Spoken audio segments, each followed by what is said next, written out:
Donc, dans le corps de ce que l'on a raconté pour l'instant, on s'aperçoit qu'il y a certes des processus génériques, des formes différentes. En tout cas, pour la Terre, ça a permis à un moment donné que les ingrédients soient là. Et les ingrédients, donc, c'est de l'eau liquide, lessivage des océans et ensuite les affaires carbonées. Sur les affaires carbonées, donc, sur lesquelles je vais m'arrêter un petit peu maintenant avant de conclure, il se trouve que Rosetta, cette mission-là, est en plein là-dedans et donc je vais vous dire un petit peu comment et pourquoi. Première idée, on a l'impression que dans le modèle que l'on se fait de l'évolution du système solaire, les comètes se sont formées très tôt. On a de bonnes raisons de comprendre cela. Et le gros avantage des comètes, c'est que pour des raisons liées à leur propre histoire, mais surtout à leur propre taille, elles n'ont pas évolué depuis, jusqu'au moment où elles sont devenues des comètes. Les objets cométaires, c'est donc des blocs de glace, en général de toute petite dimension, qui, pour des raisons liées à l'évolution dynamique de notre système, sont restés à de petites dimensions. À nouveau, la dimension est fondamentale parce que plus vous augmentez la taille, plus vous augmentez la concentration d'éléments radioactifs qui ont la capacité d'engendrer de l'activité. Donc il y a une taille en dessous de laquelle, pour l'essentiel, votre tenue radioactive n'est pas suffisant pour modifier le matériau de départ. Et des kilomètres, c'est sûr que ça fonctionne, c'est probablement à l'échelle de quelques dizaines, voire centaines de kilomètres que ça se passe. Donc tous les objets qui dans le système solaire sont restés à des dimensions de l'ordre de quelques dizaines de kilomètres, on a de bonnes raisons de penser qu'ils n'ont pas eu suffisamment d'énergie interne, même très tôt dans l'histoire, pour être modifiés. Et ce qui nous fait dire que pour les comètes ça marche, c'est qu'elles sont restées sous forme de glace, et donc une glace à 200 K ça se sublime. Si elles sont restées sous forme de glace, c'est qu'à l'évidence il n'y a pas eu assez d'énergie pour modifier cet état-là. Ça ne nous dit pas ce qu'il y a à l'intérieur, et comme je vais vous le dire si j'ai le temps, on va essayer de savoir pour Rosetta s'il y a une structure à l'intérieur de Rosetta, c'est-à-dire s'il a pu y avoir à l'intérieur assez d'énergie pour modifier, mais on a de bonnes évidences quand même, si on peut dire qu'à l'échelle de quelques kilomètres, donc, on a des objets qui sont restés tels que. Alors ça, c'est vrai tant que l'objet n'est pas devenu proprement une comète. Ce qu'on appelle une comète, c'est donc un bloc de glace formé très tôt dans l'histoire, donc probablement au-delà de la ligne des glaces par définition. Et c'est ça qui nous plaît, c'est que c'est des objets qui sont formés loin dans le système solaire et qui, pour des raisons à nouveau liées à l'évolution dynamique du système, ont été éjectés très loin de leur lieu de formation. Alors ça peut être, ils ont pu être éjectés vers l'intérieur, ils ont disparu dans le Soleil, ils ont pu sortir de la cavité solaire, ils sont devenus objets interplanétaires, voire interstellaires. Et certains se sont mis dans un certain nombre de réservoirs, ce qu'on appelle des réservoirs, dont on n'a pas vraiment une grande connaissance et même une grande certitude, mais quand on regarde la manière dont ces objets-là reviennent vers la Terre, on a l'impression qu'ils proviennent d'endroits qui sont relativement communs pour un certain nombre d'entre eux. Et il y a comme ça deux gros réservoirs qui ont été fabriqués. L'un très loin du Soleil, à des dizaines, voire des centaines ou de centaines de milliers d'unités astronomiques, ce qu'on appelle le réservoir de Oort, du nom de l'astronome norvégien qui l'avait proposé, et qui consistait à dire, ça fait déjà des dizaines d'années, que certains des objets éjectés très loin voient leur mouvement perturbé par le passage d'étoiles proches. Ce sont des étoiles qui, en modifiant le champ gravitationnel local, va prendre certains de ces objets, les expulser du système, ou au contraire les faire rentrer dans le système interne. Et ce qui lui faisait dire ça, et ce qui est vrai probablement, c'est que lorsque vous faites ça, vous pouvez modifier l'inclinaison du plan en fait. Et effectivement, beaucoup de comètes ont, à la différence des autres objets planétaires, des orbites qui se trouvent dans à peu près n'importe quel plan, et non pas que dans le plan de l'écliptique. Donc ça montre qu'entre le moment où ils ont été formés et le moment où ils sont revenus, il y a eu une perturbation gravitationnelle qui a permis de leur faire changer de plan, ce qui n'est pas simple gravitationnellement. Donc ça, c'est une possibilité. Et puis il y en a d'autres qui probablement viennent de quelques dizaines d'unités astronomiques seulement, qu'on appelle les comètes de la ceinture de Kuiper, ou on appelle les comètes de Jupiter quelquefois, mais enfin qui sont là au-delà de Jupiter, et qui voient à nouveau leur extraction de ce nuage essentiellement par les planètes externes elles-mêmes. Et donc, à partir du moment où une trajectoire se voit modifiée, bien sûr, la comète se rapproche du Soleil, c'est là qu'elle développe sa coma, sa chevelure, par sublimation des glaces. Par définition, c'est comme ça qu'elle prend son nom de comète. Et bien sûr, si elle prend son nom de comète, si vous voyez une coma qui fait des millions de kilomètres typiquement, quand vous voyez sur une image une comète, les dimensions de ce nuage, c'est des millions de kilomètres, alors que la comète, c'est un petit point d'1 ou 2 kilomètres au centre. En général, on ne se rend pas compte des échelles, mais pendant très longtemps, on ne savait pas ce qu'il y avait au centre de ce nuage. D'ailleurs, on ne sait toujours pas vraiment. Et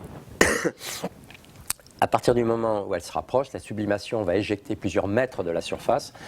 Et vous voyez que si vous éjectez plusieurs mètres, vous ne pouvez pas faire énormément de tours. Vous faites quelques centaines, quelques milliers de tours au maximum et c'est fini. Et comme ça se fait en quelques années ou quelques dizaines d'années, c'est vraiment le champ du signe. C'est-à-dire qu'à partir du moment où une comète devient comète, elle, c'est la fin de sa vie. Donc elle est restée pendant 4,5 milliards d'années au réservoir, très froid, où rien ne s'est passé. Et là, elle est en train de se modifier. Et bien sûr, cette modification peut jouer À partir du moment où vous sublimez des glaces, vous pouvez aussi vous mettez de l'énergie dans le système. Donc c'est pas nécessairement vrai que tout ce que vous mesurez est réellement le matériau qui était dedans. C'est le matériau qui était dedans, travaillé par le processus de sublimation. Mais à ce processus-là près, c'est le meilleur exemple que l'on peut avoir du matériau d'origine de cette nébuleuse qui s'effondre sur elle-même. Et donc c'est vraiment l'évolution de notre propre système qui a permis de préserver l'existence de tels objets qui n'ont pas pu aller jusqu'à la compaction d'objets de très grande dimension. Il y a des objets de glace de très grande dimension, les satellites des planètes externes par exemple, mais certains donc pour des raisons à nouveau gravitationnelles sont restés sous forme d'objets de quelques kilomètres. Et c'est eux qui deviennent donc des comètes. Ça, c'est la première chose. La question, c'est est-ce qu'elles ont pu jouer un rôle ou pas? Et pourquoi j'en parle ici? C'est justement par rapport à ça. Et le déclencheur de toute cette affaire-là, c'est vraiment ce qui s'est passé avec les missions de rencontre avec la comète de Halley en mars 86. Donc, je vais dire juste un mot là-dessus parce que c'est vraiment à nouveau, pour vous, pour certains ici, ça peut être de la préhistoire, mais mars 86, ce n'est pas complètement de la préhistoire. Mars, c'est le mois de mars, hein, c'est pas la planète. Et en fait, il y a eu une découverte majeure à ce moment-là. Donc mars 86, c'est le moment où la comète de Halley, qui se trouve être la plus grande connue des comètes périodiques, c'est un noyau qui fait une vingtaine de kilomètres, ce qui n'est pas gigantesque, mais ça fait quand même 20 kilomètres. Lui, quand il passe près du Soleil, ça fait une coma tellement grande que la diffusion de la lumière solaire sur cette coma fait que pendant plusieurs mois, vous avez une deuxième lune dans le ciel. Donc on comprend que les gens qui ont vu ce truc-là, ils étaient un peu affolés parce que la veille, il n'y avait rien. Pendant 2-3 mois, vous avez 2 lunes et puis après, il n'y a plus qu'une lune. Et donc, elle revient tous les 76 ans. Donc en général, vous ne le voyez qu'une fois dans votre vie, dans le meilleur des cas. Vous ne la verrez jamais d'ailleurs parce que la dernière fois, on ne pouvait pas la voir parce que la Terre était du mauvais côté par rapport au Soleil. Donc il fallait la voir en plein jour, donc vous ne l'avez pas vue essentiellement. Mais le coup d'avant, 1910, en revanche, elle était bien visible. Et comme il commençait d'ailleurs à y avoir des appareils photo, on a pas mal de belles vues de ce truc-là. Mais l'idée, c'est que voilà, on savait qu'elle allait revenir en 1986, et elle est assez inclinée, son orbite, mais en mars 86, je ne sais plus combien, le 7 ou 8 mars, elle traversait le plan d'écliptique. Donc on s'est dit à ce moment-là, les agences spatiales, certaines agences spatiales se sont dit, tiens, on va aller à sa rencontre, on va envoyer des sondes à sa rencontre pour observer une comète. C'était le moment où on commençait à faire de l'exploration de tous les objets du système solaire, et on n'avait jamais été voir une comète. Et donc il y a 5 sondes spatiales qui ont été fabriquées. 2 sondes soviétiques, il y avait encore l'URSS à l'époque, une sonde européenne qui s'appelle Giotto et 2 sondes japonaises. Et comme vous le voyez, il n'y avait pas de sonde américaine, donc personne n'a parlé de cette mission, et pourtant elle était super importante. Mais les Japonais, ils s'intéressaient surtout à la queue magnétosphérique, enfin la queue magnétique, donc je ne vais pas en parler ici, c'était des petites missions mais intéressantes. Mais les 3 autres, c'était vraiment, l'idée, c'était de plonger dans la coma, vraiment de s'approcher au plus près pour essayer d'observer ce noyau cométaire. Mais à l'époque, vu les moyens que l'on avait, on n'avait pas de moyen d'aller prendre un noyau cométaire et de ralentir pour se mettre à la même vitesse que le noyau cométaire. Et donc, c'était du survol. Mais le survol, il faut imaginer qu'entre le moment où vous êtes devant et le moment où vous êtes derrière, il y a 2 minutes. C'est 67 km par seconde. Donc c'est comme ça, en 2 minutes, il faut tout faire. Donc vous voyez, c'est un peu compliqué parce qu'il faut penser à des expériences qui vont durer de l'ordre de la minute ou en fait quelques secondes, sachant que le temps de transmission de l'information de votre objet jusqu'à vous, c'est des dizaines de minutes. Ça dépend où ça se passe, c'était un quart d'heure à l'époque. Donc tout doit être automatisé. Et comme la scène se passe dans les années 80, vous voyez, il fallait faire vraiment. Et donc les Soviétiques avaient mis au point un système où on passait relativement loin, 10 000 km, ce qui n'est pas si loin que ça, mais suffisamment loin pour quand même que le temps de passage soit tel qu'ils pourraient mettre une grosse plateforme qui pointerait en permanence pour augmenter le temps. Et donc ils ont fabriqué, ou fait fabriquer, c'est les Tchèques qui ont fabriqué une énorme plateforme, là, rien que la plateforme c'était 150 kg, avec dessus 4 instruments, pour observer le noyau, mais bien sûr, vous ne pouviez pas vous la guider d'ici, à nouveau. Et donc, il fallait que le système lui-même ait le moyen de faire cette rotation. Et ils ont conçu un système où il y avait une caméra dessus qui faisait une image. Et bien sûr, au fur et à mesure que vous vous rapprochez, le centre de gravité de l'image se déplace, puisque vous déplacez par rapport à ça. Donc, l'idée, c'est qu'il y avait une analyse en temps réel de la photométrie pour ramener le centre de brillance au centre et de tourner la plateforme pour que le centre de brillance de la caméra reste au centre. Ils ont fait ça 2 fois et les 2 fois, ça a marché. Et ça a donné une image extra qui est celle-ci, où on a vu pour la première fois un noyau cométaire. Si vous allez voir un objet avec des glaces, il est brillant, surtout quand on se disait que le reste, qui est carboné, c'est soit du CO2, soit du CH4. D'ailleurs, la grande question qui se posait à l'époque, c'était essentiellement ça. Est-ce que le carbone est essentiellement sous forme de CO2 ou de CH4 ? Vous savez pourquoi ? C'est à cause des affaires Miller-Urey, où on s'apercevait que si vous faites un réservoir, vous mettez des petites constituants dedans, de l'énergie pour regarder dans quelle mesure vos petits composants arrivent à synthétiser des macromolécules, comme on vous l'a dit ou on vous le redira, ça marche mieux si vous partez de CH4 que de CO2. Et donc l'idée c'était, est-ce que le système solaire primordial, surtout au niveau de la Terre, était plutôt plutôt riche de CH4 que de CO2. Voilà le genre de question qu'on se posait. Et pourquoi on se le posait? C'est parce que quand vous regardez Vénus, comme on le sait, c'est surtout du CO2, Mars aussi, et la Terre c'était aussi du CO2, puisqu'on sait que c'est le CO2 qui a donné nos carbonates. Donc dans le système interne, on a l'impression que c'était du CO2. Dans le système externe, si vous regardez Jupiter et Saturne, c'est du CH4, Titan aussi. Et donc la question c'était, est-ce que c'est eux qui ont changé leur CO2 en CH4 ou est-ce que c'est nous qui avons changé leur CH4 en CO2? Un peu les questions qui se posaient. On envoie les 5 sondes. Et le résultat le plus frappant, donc, c'est que cet objet-là fait essentiellement de glace, d'eau, et le reste, si c'est CO2 ou CH4, ça va être super brillant. Ben, au lieu d'être brillant, c'est l'objet le plus noir du système solaire. C'est plus noir que mon pull, plus noir que du charbon. Personne n'a pensé à ça, bien sûr, avant, même si, comme toujours, les gens se disent je savais que. Non, personne ne le savait, parce que si vous allez voir le Mont Blanc, ben, il est blanc, il y a de bonnes raisons pour ça. Et donc, la question c'était comment se fait-il qu'un objet dont on a pu montrer qu'il était fait de glace soit essentiellement fait de... Et on avait un spectro-infrarouge à bord, qui s'appelle IKS, sur la sonde Vega, qui montre toute la fluorescence. Et le premier pic ici, c'est le pic d'H2O. On a bien montré qu'effectivement, il y a bien 80% de flotte là-dedans. Et donc, comment se fait-il que cet objet fait de glace soit essentiellement absorbant? Et l'idée, c'est que le carbone, majoritairement, n'est ni sous forme de CH4, ni sous forme de CO2, mais sous forme de molécules très absorbantes, probablement très réfractaires, parce qu'on les voit sous forme de grains, même à très grande distance, à des dizaines de milliers de kilomètres. Des instruments ont récupéré les grains, les ont analysés, et ces grains ne composaient, au début, n'avaient que CHON et un petit peu de S et de P, mais essentiellement que c'était des grains organiques. Et un grain, c'est 10, 12, 10, 14 atomes. Donc ça peut être une macromolécule très grande. On ne sait pas ce qu'est le poids moléculaire de ces molécules-là. Il se peut que ça ne soit qu'un seul grain, une seule molécule, ces grains. Mais comme personne n'avait eu, on n'a bien sûr pas les moyens de savoir ce qu'est ce matériau-là. On a montré qu'effectivement, il y a une bande ici à 3, quelque chose qui n'est pas CH, qui est CH avec quelque chose, qui est un hydrocarbure. On n'a jamais pu aller plus loin que ça. Alors on a quelques idées d'autres constituants, voyage de CO, etc. Mais pour l'essentiel, on ne connaît pas la composition de ces macromolécules. Mais tout d'un coup, on a réalisé quelque chose d'important, qu'effectivement, personne n'avait réalisé avant. C'est que les comètes ont échantillonné ce nuage pré-stellaire, pré-solaire, en voie d'effondrement, qui va donner naissance après aux planètes, comme on l'a vu tout à l'heure, et que dans cet effondrement-là, il y a une chimie tout à fait particulière qui opère, qui va fabriquer des macromolécules. Et que cette chimie-là est très différente de la chimie qu'on reconstitue quand on fait du miller-urée.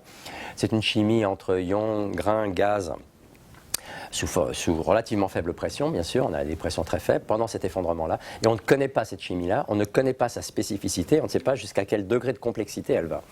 Mais l'idée, c'était qu'il n'est pas exclu que ces molécules-là, piégées ensuite dans les glaces cométaires elles-mêmes, parce que quand la comète va se fabriquer, quand le corps parent va se fabriquer, la glace va servir de ciment qui va récupérer tout ce qu'il y a d'autre dedans, c'est-à-dire les grains, les molécules qu'il y a dedans.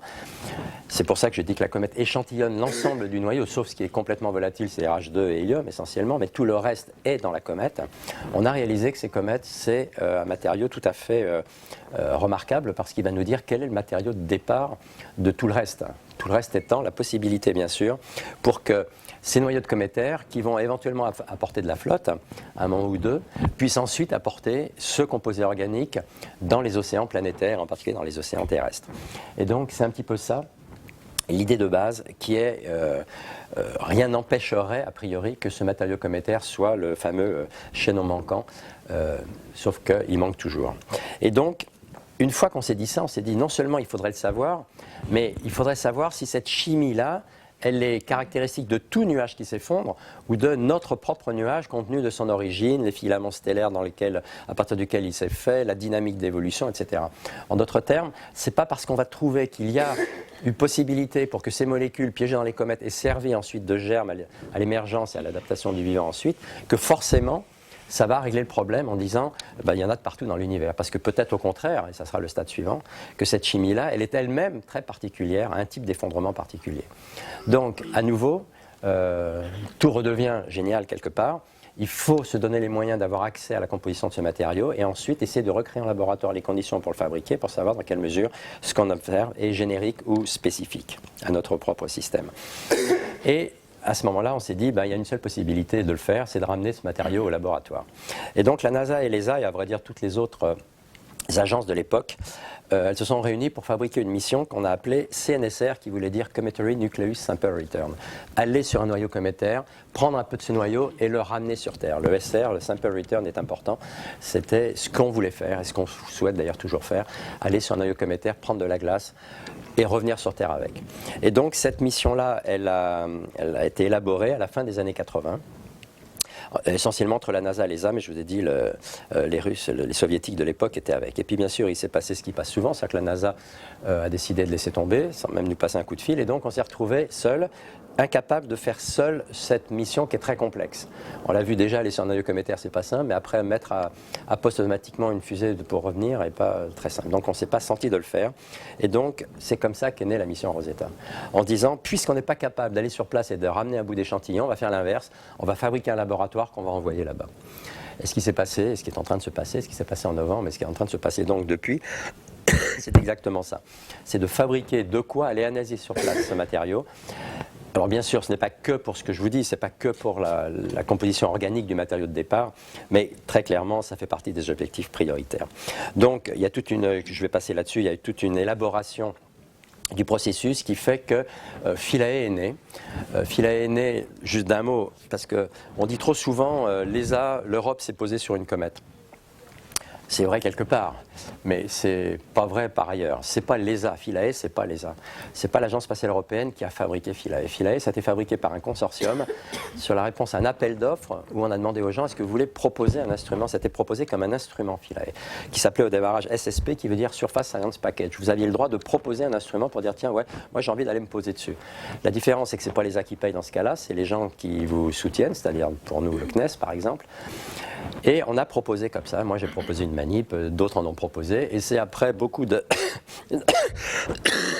excusez-moi, de montages différents, de collaborations, qu'à un moment donné on a travaillé avec les États-Unis, donc il y a eu un montage entre le CNES et JPL, ça s'appelait Champollion, les Américains à nouveau se sont barrés. Bref, on a finalement, après quelques péripéties et quelques années, réussi à fabriquer un consortium où ne se retrouvent que des pays européens, mais des pays européens qu'on a nous fabriqués, je dirais, dans le cadre d'un consortium qui s'appelle Philae. Et au lieu des 45 kg au démarrage, entre-temps, l'ESA nous avait autorisé à monter au double, c'est-à-dire qu'on avait un peu plus de 90 kg. Et on a fabriqué donc un lander de 90 kg. Mais avec une structure programmatique très particulière. Par exemple, il n'y a pas de prime industriel, il n'y a pas de choses comme ça. Bon. Mais bien sûr, tout ça est rentré dans le cadre de... C'est une des expériences de Rosetta. Mais nous-mêmes, on a 10 expériences. Donc on a eu à notre charge de fabriquer l'ensemble, c'est-à-dire le véhicule avec tous ces systèmes d'un véhicule, il faut qu'il aille quelque part, il y a des fusées, des machins, des trucs, il y a de la télécommunication, il y a de l'énergie à fabriquer, il y a de la télémétrie, voilà, il faut fabriquer des données, il faut les transformer en ondes, enfin bon, il a fallu fabriquer tout ça. Et donc on a fait tout ça du moment où la mission a été acceptée, c'est-à-dire fin 93, à son lancement qui a été 2002, c'était prévu, donc livraison 2001. Donc on avait 6-7 ans en fait pour développer l'ensemble.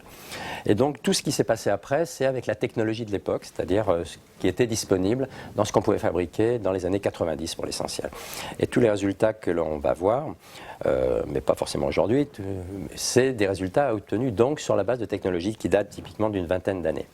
Donc ça a été quelque chose d'extraordinaire. Mais l'idée de base de tout ça, c'était qu'on veut analyser un matériau avant que le Soleil l'ait transformé par définition. Alors l'avantage d'une comète, c'est que chaque fois qu'elle passe près du Soleil, sur sa trajectoire, elle se rapproche, et comme à chaque fois il y a plusieurs mètres qui partent, eh bien la surface qui est mise à jour, c'est une surface qui était dans le sous-sol avant, et donc qui n'avait pas morflé avant. Et donc ça c'est très bien, parce que le principe même de la comète remet en surface un matériau qui est plus ou moins d'origine. Plus ou moins comme on va le voir, parce qu'il y a quand même eu cette sublimation qui peut bien sûr faire des trempes thermiques successives qui peuvent modifier les choses. Mais on a quand même un matériau qui, pour l'essentiel, au niveau de la température, n'a pas été trop marqué, parce que la glace reste de la glace. C'est resté tout le temps en dessous de 200 degrés Kelvin typiquement. Mais donc ça suppose d'aller se poser loin du Soleil si on veut l'analyser avant que le Soleil. Donc loin du Soleil, on avait choisi arbitrairement comme distance 3,0 unités astronomiques. Pourquoi 3,0 ? Parce qu'il fallait choisir quelque chose et que quand on regarde les courbes de sublimation, jusqu'à 3 unités astronomiques, l'eau en moyenne ne sort pas, donc les comètes deviennent actives en dessous de 3 unités astronomiques. Et c'est le 3 unités astronomiques qui, pour cette comète, faisait qu'elle y passait le 11 novembre. Donc on avait décidé de se poser le 11 novembre, un peu comme ça. Ça ne voulait pas dire qu'on ne pouvait pas se poser le 10 ou le 12, mais c'était ça l'ordre de grandeur. Et donc c'était immédiatement compliqué, parce que si vous voulez poser à 3 unités astronomiques, d'abord il y a très peu de soleil, 10 fois moins, qui est au niveau de l'orbite de la Terre. Donc très peu d'énergie et il fait horriblement froid. Et donc il faut fabriquer un système qui non seulement est autonome, mais est autonome dans des conditions tout à fait drastiques. Décidément, il faut que je m'habitue à ne pas le faire comme ça. Donc, bon, c'est ce que je mets ici. Il faut faire l'instrumentation. Il y a plein de défis technologiques, plein de R&T. Bon, je passe là-dessus. Et on a fini par lancer notre affaire en mars, en fait, 2004. Parce qu'en plus, parmi tous les aléas qu'on a eu, on a eu une explosion d'Ariane 5 sur son pas de tir. Heureusement, la N-1, celle juste avant la nôtre. Ce qui était une bonne nouvelle, d'ailleurs, parce que si ça avait été la nôtre, on n'aurait pas pu repartir. Et donc, il a fallu attendre 1 an et demi que Ariane soit réparée. Et c'est pour ça qu'on a dû entre-temps même changer de comète, parce que notre comète, elle n'était plus dans le champ.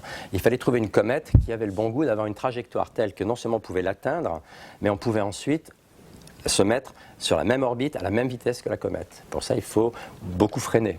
Parce que pour y aller, il faut aller vite, et ensuite, il faut avoir exactement la bonne vitesse. Donc ça suppose des manœuvres un petit peu compliquées. Bref, on a trouvé la comète qui va bien, et c'est la comète dont vous avez vu qui porte le nom de ces deux découvreurs, Churyumov et Gerasimenko.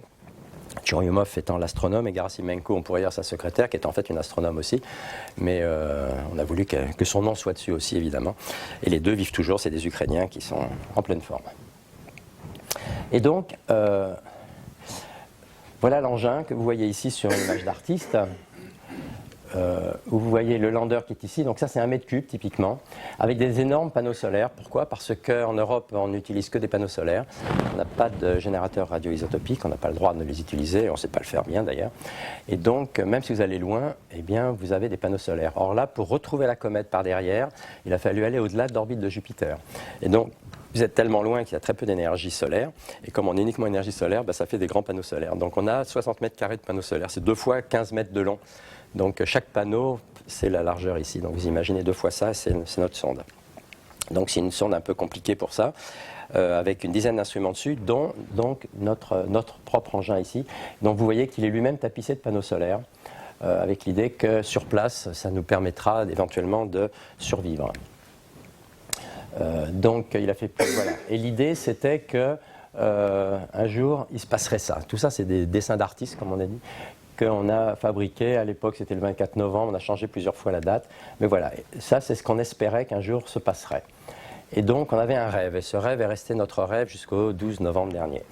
Mais il faut dire que c'était un rêve effectivement relativement fou, parce qu'aller se poser sur un noyau dont on ne sait pas ce que c'est, c'était pas trivial. Un petit truc.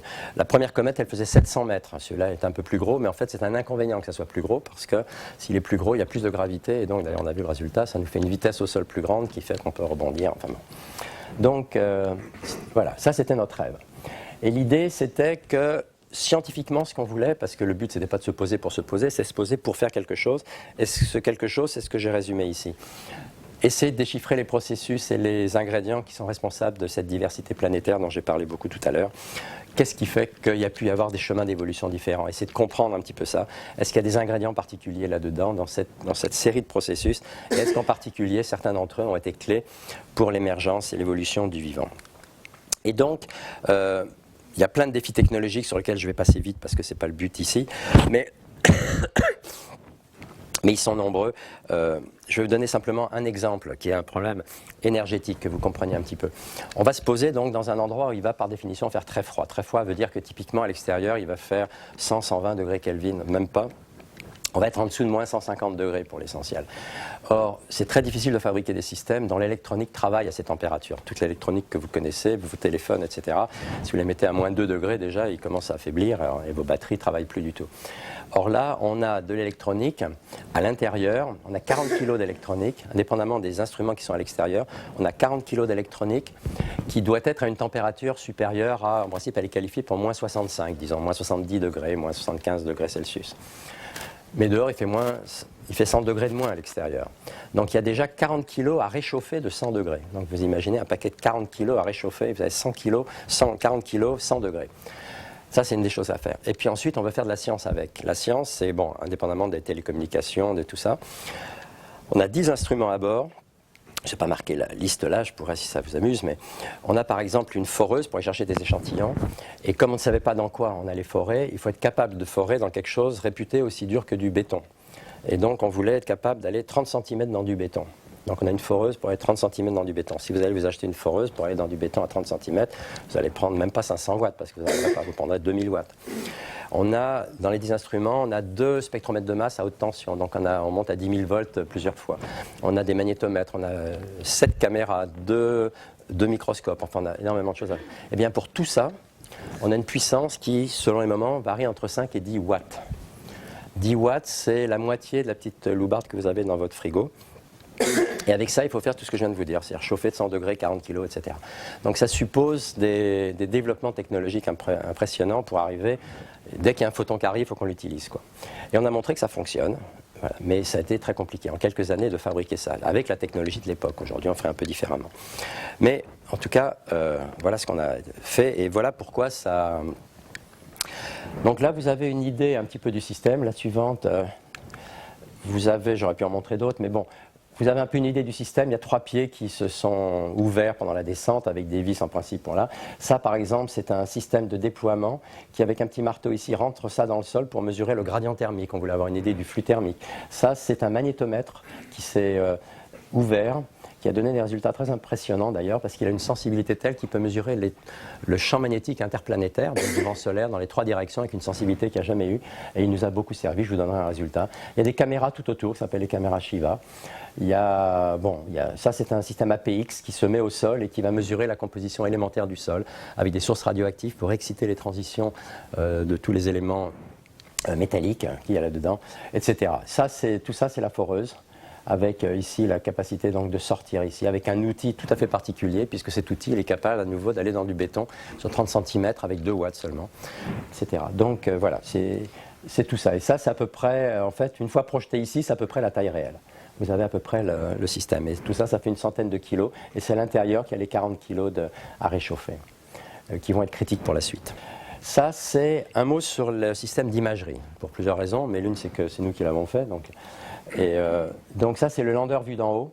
Système d'imagerie, c'est aussi pour vous donner un des exemples des technologies qu'on a mises au point ici. Alors, il s'appelle Shiva par analogie avec le dieu Shiva, c'est pour ça que je l'ai appelé Shiva, parce que le propre de Shiva, c'est d'avoir beaucoup de bras et une seule tête. Et beaucoup de bras et une seule tête, c'est exactement ce qu'on voulait faire. Jusqu'alors, quand les gens voulaient faire des panoramas, ils avaient une caméra sur un bras qui tournait. Moi, j'ai toujours trouvé que c'était un petit peu crétin d'avoir un système de 2 kg dont la tête fait 10 grammes, quoi, et que le reste, c'est que de la mécanique.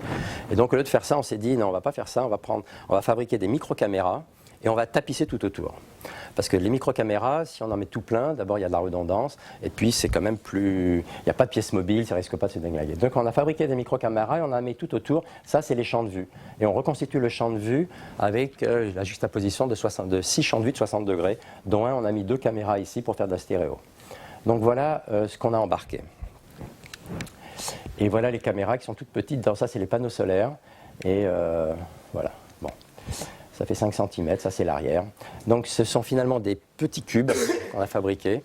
Dans la face du haut est 5 cm sur 1 à peu près. La face du haut, c'est votre CCD. Vous avez 6 couches électroniques dedans. Et par ce qui sort ici, vous avez ici un câble qui ressort avec l'image numérisée. Donc là c'est le CCD. Vous avez 6 couches électroniques et vous numérisez ici. Et donc tout ça, ça pèse 50 grammes. Et ça fait des images à moins 150 degrés. Les images que je vais vous montrer, tout ça, c'était pris à des températures moins 100, moins 110 degrés typiquement. Il n'y a pas besoin de les chauffer. Les voilà ici. Bon, ça c'est les caméras stéréo. Pour vous montrer quelques exemples, voilà, ça c'est le dessin de nos panneaux solaires du truc avec les caméras qui sont là. Voilà un panneau solaire que vous voyez ici avec les gens derrière, ça vous donne un petit peu une idée. Ça, c'est la face arrière du panneau solaire avec toutes les conductions électriques ici. Bien sûr, c'est de l'autre côté qu'il y a les cellules. Et donc, ça, c'est pris dans l'espace où de l'une de nos caméras, on voit le panneau solaire ici, qui fait ces 15 mètres là. Et on faisait ça pour montrer qu'on avait une bonne sensibilité. Voilà l'autre panneau solaire. Et on voit même la structure en nid d'abeille, etc. Donc, c'est des caméras qui fonctionnent bien. Et quand on pousse la dynamique, on voit même toute la câblerie comme ça. Donc, on était content qu'elle fonctionne bien. Voilà. Au sol, dans l'espace. Ça, c'est pris pendant la croisière. Et un truc qui est bien, c'est qu'à un moment donné, pour arriver, elle a fait plusieurs survols planétaires, parce qu'à chaque fois, on utilise la fronde en passant près des planètes. On est passé près de la Terre et près de Mars, 2 fois la Terre et 1 fois Mars. Et quand on est passé près de Mars, on a fait cette image que j'aime beaucoup, parce que là, vous avez la sonde Rosetta sur laquelle on est mis. Ça, c'est le panneau solaire. On est à Ça, c'est une photo prise réellement quand on était en survol autour de la planète Mars. On est donc sur Philae qui est accroché sur Rosetta. Vous voyez Rosetta au premier plan, là, son panneau solaire, et derrière, Mars. Et en plus, ce que j'aime bien, c'est que la zone de Mars que l'on voit ici, mais c'est le hasard absolu, c'est la zone de Mars où on espère qu'ExoMars se posera, s'appelle Mars Vallis, qui est l'endroit le mieux préservé de la surface de Mars du point de vue des vestiges de son habitabilité éventuelle. Mais c'est le hasard absolu, bien sûr. C'est ici. Voilà, et donc ça, c'est la même chose qui a été prise au moment où on est arrivé, donc en septembre de l'année dernière, où cette image-là, elle a été prise, j'ai dû le marquer ici. Donc là, on a une distance de 50 km. Donc vous voyez ici donc le noyau cométaire. On savait déjà qu'il était comme ça. Il faut voir que le noyau cométaire, donc, on a appris sa forme exactement le 14 juillet. On commence à avoir des images début juillet. C'est le 14 juillet qu'on a réalisé que ce noyau cométaire, qui tournait très vite sur lui-même en plus, il avait cette double forme-là. Et quand on a vu ce truc-là début juillet, on s'est dit, oulala, jamais on arrivera à se poser là-dessus. Donc on a fait une image de ce truc-là, mais on était à peu près convaincus que jamais on y arriverait. Et vers la fin du mois de juillet, début du mois d'août, les gens du CNES à qui on travaillait donc, ont montré qu'il y avait quelques possibilités quand même. On pouvait trouver des orbites qui pouvaient nous permettre d'aller dans certains coins. Et donc début septembre, on a choisi un endroit qui nous paraissait le mieux. Je vais vous montrer après. Ça, c'est la même qu'on a prise quand on s'est rapproché. Donc, vous voyez ici donc, le noyau cométaire d'une distance de 20 km. Cette distance-là est exactement la distance depuis laquelle on a été éjecté. Donc ça représente exactement ce qu'on aurait vu si on avait pris l'image juste au moment où on partait. Donc on a été éjecté pour se tomber là-dessus exactement quand le noyau cométaire était à cette distance-là et on voulait aller à cet endroit-là. Voilà. Et on voulait aller sur ce coin-là. Et c'est ça l'endroit qu'on avait choisi pour aller se poser. Donc vous voyez, cette structure est un peu particulière, c'est le moins qu'on puisse dire. Elle a deux lobes comme ça. Il y a toujours la question de savoir si ces deux lobes représentent la collision de deux objets qui n'en font qu'un, ou au contraire un objet qui, par le dégazage, est en train de se séparer et va donner bientôt deux objets cométaires. Les deux sont possibles. Il y a des pros et des cons. On pourra en discuter, mais ce n'est pas le plus important ici. Vous voyez énormément de structures à la surface, mais aucune de ces structures n'est une structure de cratérisation. Ce n'est pas des cratères qui sont venus pendant le LHV ou je ne sais quoi. Tout ça, ce sont des structures qui sont venues par le dégazage lui-même, dans un matériau qui est relativement inhomogène. Sauf peut-être ça, ici, qui est quelque chose qui est relativement circulaire et qui pourrait signer un impact très tôt dans le système. On a choisi finalement cet endroit-là parce d'un certain point de vue, il nous paraissait le mieux. Et le voilà ici. Alors, il y a une des raisons pour lesquelles on l'aime bien sûr, c'est parce qu'il y a un cœur ici, mais ce n'est pas la seule. Et c'est surtout parce que c'est un endroit où, à l'intérieur de notre capacité de se poser, qui est de l'ordre de 500 mètres, on n'avait pas trop de mauvais relief qui nous semblait mauvais. Et donc c'est ça qu'on a visé. Quelque chose de 500 mètres de diamètre, 1 km de diamètre, 500 mètres de rayon. Et quand on se posait dessus, on était donc à une distance de 510 millions de kilomètres. Et il fallait donc viser cet endroit-là. Et donc ça, c'est des images qui ont été faites pendant la descente. Quand on regarde où c'est sur cette carte-là, cet endroit-là est là, et de là à là, il y a 100 mètres. Donc c'était quand même pas mal foutu. C'est-à-dire que l'ensemble du système qu'on avait mis, avec la sonde Rosetta qui nous met dans la bonne direction, plus le système d'éjection qu'on avait choisi, le seul degré de liberté qu'on avait, c'était le système d'éjection qui nous donnait une certaine vitesse en module et direction. Donc on avait mis à une certaine vitesse, etc. Tout ça, sur une trajectoire, la descente a fait 22 km, donc on avait quand même possibilité, une petite erreur au démarrage, on pouvait même louper le noyau cométaire. Notre plus grand risque, c'était de passer à côté, à vrai dire. Et donc, on s'est posé juste à côté. Et donc, dès qu'on s'est posé, on était tout heureux, bien sûr. Mais, donc on a bu le champagne, c'était 5 heures de l'après-midi le 12 novembre. Et tout d'un coup, il était prévu dans la séquence que, juste après, la première chose qu'on devait faire, c'était le panorama de l'endroit où on s'est posé. Donc j'ai vite monté pour récupérer les images. Première image, c'était celle-là. Et on s'est dit, oula, là, il y a un problème parce que nos caméras, elles marchent bien et ça, c'est une photo floue. Donc, à l'évidence, 3-4 minutes après, on était en mouvement. Et en fait, tous les autres instruments qui avaient moyen de repérer, en particulier le magnétomètre, qui mesurait la position du champ magnétique, montraient qu'effectivement, on était en train de tourner et qu'on n'était plus sur le noyau cométaire. Donc, on avait touché, mais on était reparti. Et ça, bien sûr, c'était relativement horrible parce qu'on ne savait pas si on était reparti avec une vitesse. On savait la vitesse à laquelle on avait touché, qui est 1,1 mètre par seconde, parce qu'elle était bien calculée et bien prédite. Mais la vitesse de libération est de 0,7 mètres par seconde. Donc on ne savait pas si on était reparti avec une vitesse supérieure ou inférieure à la vitesse de libération. Il y a tellement peu de gravité que pour un rien, vous quittez le noyau cométaire. Donc est-ce qu'on est dans cette configuration ou dans celle-là On n'en savait rien. Ça a pris plusieurs heures de voir que tous les indices que l'on avait de mouvement avaient l'air de s'arrêter. Donc au bout de 2 heures, on ne bougeait plus. Mais on ne bougeait plus, et en plus il n'y avait plus de visibilité, donc on ne savait pas si on ne bougeait plus parce qu'on s'était posé ou parce qu'on s'était raccroché à quelque chose, ou c'est parce qu'on avait quitté, qu'il n'y avait tout simplement plus de données. Donc ça, c'était le 12, et donc c'était un petit peu compliqué. Il a fallu donc refabriquer une séquence pour se dire, dans le cas où on est dans cette configuration-là, il faut faire non pas ce qu'on avait prévu de faire, mais refaire quelque chose ici. Entre-temps, pendant toute cette trajectoire, qui en fait était plusieurs rebonds, 4 rebonds en fait, mais on l'a su qu'après, tout ce qu'on avait prévu de faire une fois qu'on était au sol s'est déroulé. Vous allez voir qu'une grande partie des résultats qu'on a maintenant a été fait en vol en fait, mais qu'après qu'on a su que c'était en vol. Et donc on a refabriqué une séquence pour ici, et c'est ça qui s'est passé le lendemain matin, un petit peu avant 7 heures du matin. Il a fallu refaire donc une séquence, il a fallu pour nous choisir, au cas où on se reposerait, le bon moment pour être éclairé, sans savoir où on était, le bon temps d'intégration, parce qu'on aurait zéro chance de refaire, donc il fallait que ce soit le bon temps d'intégration des caméras, enfin bon, c'était pas simple. Et ça, c'est la première image qu'on a eue le lendemain matin. Je veux dire que quand on a eu cette image, tout le monde s'est mis à pleurer parce qu'à l'évidence, on s'était posé. On avait fait ce qu'on voulait, c'est-à-dire qu'on avait une configuration où on voyait le pied ici posé sur le noyau de la comète. Et l'image à côté était encore plus belle parce qu'on voyait vraiment l'ensemble du matériau cométaire à côté, et c'est ça qu'on a tout de suite fait, c'est le montage des deux. Donc on s'est posé, on était posé quelque part, et voilà le matériau cométaire tel qu'il se présente. On n'a pas fini de travailler sur ce genre d'image, mais à l'évidence, il y a des terrains différents là-dedans, et vous verrez dans 3 secondes qu'on est très content parce que c'est ça qui permet de dire que si on peut repartir, et je pense qu'on va pouvoir repartir, on va pouvoir analyser du bon matériau. Tout ce que vous voyez ici, c'est des ombres portées essentiellement de notre engin, tout ça là-dessus. Et donc on était très contents parce qu'on avait fait ce qu'on voulait, c'est-à-dire se poser sur un noyau cométaire, fabriquer un engin qui a 20 ans, se poser sur un autre qui a 4,6 milliards d'années. C'est la première fois qu'on mettait en correspondance 2 âges si différents. On avait un pied ici, on voyait d'ailleurs, cette chose-là, c'est une des antennes qu'on a de notre système. Parmi les instruments que l'on a, on a un système d'antennes qui permet de communiquer entre Philae, le lander, et l'orbiteur. Et en envoyant des ondes comme ça, quand vous passez de l'autre côté du noyau, les ondes traversent le noyau, on fait de la tomographie, et c'est ça qui nous permettra de savoir quelle est la structure à l'intérieur, est-ce qu'il y a de la structure, et en particulier de savoir, par la structure que l'on va avoir, la manière dont le noyau cométaire s'est empilé lui-même.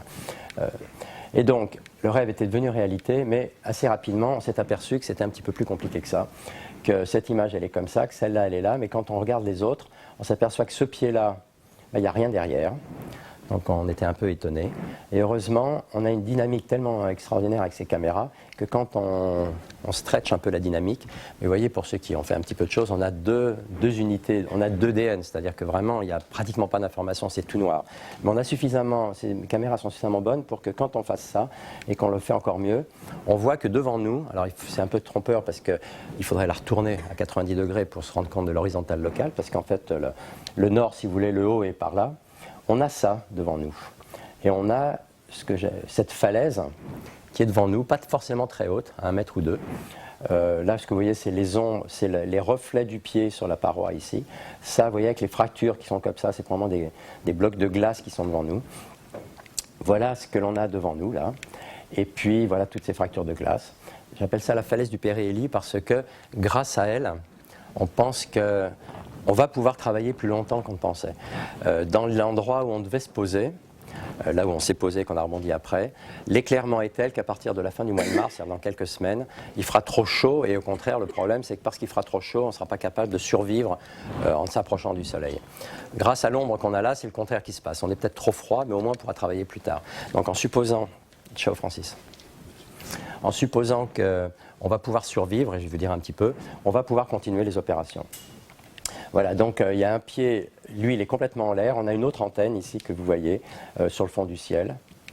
Et puis ça c'est au contraire complètement en bas, où il n'y a absolument pas de lumière, on a des images stéréo, bref, je passe pour tout ça pour vous dire que voilà, ça c'est le petit dessin que j'avais fait sur place, qu'on voit ici, où de ce qu'on pensait être la manière dont on est posé, c'est-à-dire pas du tout les 3 pieds horizontaux comme ça, mais on a un pied en l'air, un pied posé comme ça, et probablement presque vertical, pas tout à fait, mais enfin c'est un petit peu la configuration dans laquelle on est, et donc on est bien posé, mais en fait quelque chose un petit peu comme ça.